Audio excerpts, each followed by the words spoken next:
BBC को रिपोर्टको बीचको एउटा फुटेजले धेरै कुराहरू खुल्छन्। त्यो कुरा यो भिडियोमा म देखाउने छु।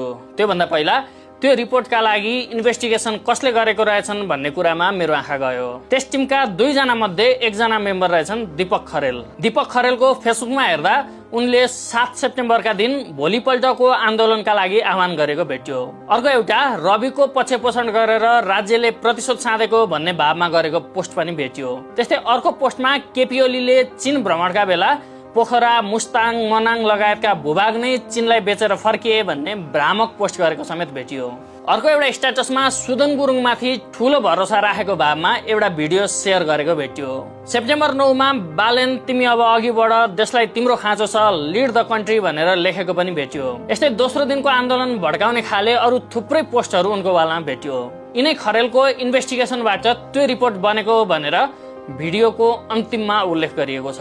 बीबीसी को अंग्रेजी रिपोर्टको 15 मिनेट 18 सेकेन्डमा एउटा फोटो आउँछ, 1 सेकेन्ड जति।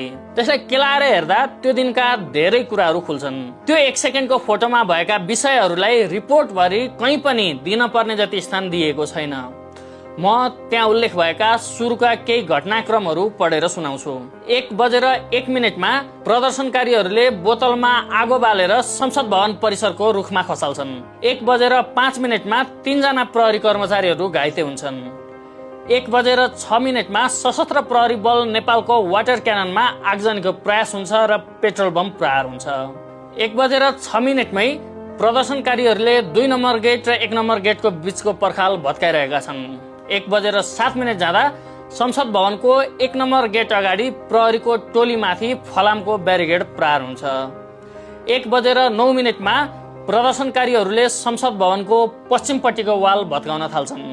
1:12 पश्चिम गेटमा प्रेसर बढी भइरहेकोले अब यो भन्दा धेरै प्रेसर भएमा लाइभ फायर गर्नुपर्ने भनेर प्रहरीले अनुमति लिन्छन्। अर्थात् त्यो बेलासम्म पनि लाइभ फायर सुरु भएकै थिएन। 1:12 संसद भवनको पश्चिम गेटतर्फ एकजना प्रहरीलाई प्रदर्शनकारीले नियन्त्रणमा लिन्छन्। 1:12 दक्षिण गेटमा मोटरसाइकल नचाउन थालिन्छ। ती मोटरसाइकलहरू टिओबी भन्ने ग्रुपका हुन्छन्। बीबीसीले 4000 वटा फुटेज एनालाइसिस गरेर रिपोर्ट बनाउँदा पनि टिओबी ग्रुपलाई कहीँ पनि उल्लेख गरेको छैन।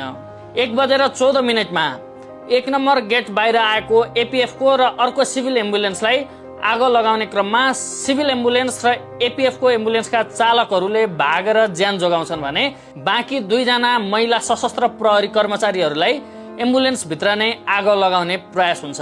यही क्रममा प्रहरी र केही प्रदर्शनकारीहरू मिलेर ती 2 जना महिलाहरूलाई उद्धार गर्छन् र प्रदर्शनकारीहरूले ती दुईटै एम्बुलेन्स जलाउँछन्। 1:17 अर्को सनसनीपूर्ण कुरा आयो।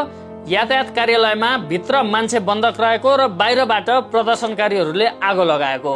यति बेला पनि प्रहरीले बन्दक रहेका मान्छेहरूको उद्धार गर्छन्। प्रहरीले गोली चलाएको कुरा त्यति धेरै आए पनि प्रहरीले यसरी मान्छे उद्धार गरेको कुरा भने रिपोर्टमा त्यति धेरै आएको छैन। 1:23 संसद भवनको 1 नम्बर गेट अगाडि फेरि मोटरसाइकल र्याली आइपुग्छ, जसले पटक पटक आन्दोलनलाई उत्तेजित बनाउने काम गरेको छ। 1:24 संसद भवनको वाल भित्रको पूर्वपट्टि पनि आगलागी हुन्छ र दमकल पठाइन्छ। 1:26 नागरिक लगानी कोषतर्फ आगो लाग्छ र त्यही बेला बानेश्वरका चोकका सीसीटीभीहरू फुटाइन्छन्। 1:33 संसद भवनको पूर्वपट्टि ठूलो आगलागी हुन्छ र दमकल पठाइन्छ। 1:42 प्रदर्शनकारीहरूले पुलिसहरूलाई रक्ताम्य बनाएर मार्न लागेको कारण मेन गेटमा गोली हान्नुपर्ने अवस्था सृजना हुन्छ। यसपछि फायरिङ सुरु हुन्छ। यो बीचमा धेरै दुःखद घटना घट्छ। तर यसको अलि पछि अर्को एउटा सोच्न बाध्य बनाउने तथ्य छ। 2:35 बानेश्वर एरियाका सबै सीसीटीभीहरू गायब गरियो भनेर रिपोर्टमा उल्लेख गरिएको छ। सोचौं, स्कुल कलेज छोडेर आन्दोलनमा गएका हाम्रा भाइ बहिनीहरूले पक्कै पनि त्यो सीसीटीभी गायब गरेनन् होला। त्यो दिन एउटा संगठित गिरोह थियो र त्यसले नै आन्दोलनलाई नियोजित रूपमा अगाडि बढाइरहेको थियो भन्ने कुरा यसबाट पुष्टि हुन्छ। र त्यो गिरोहलाई पुरै चोख्याउने गरी र प्रहरीलाई पुरै असफल बनाउने गरी चुनावको मुखमा बीबीसी को रिपोर्ट आएको छ। रिपोर्ट हेर्दा मन थाम्न सकिँदैन।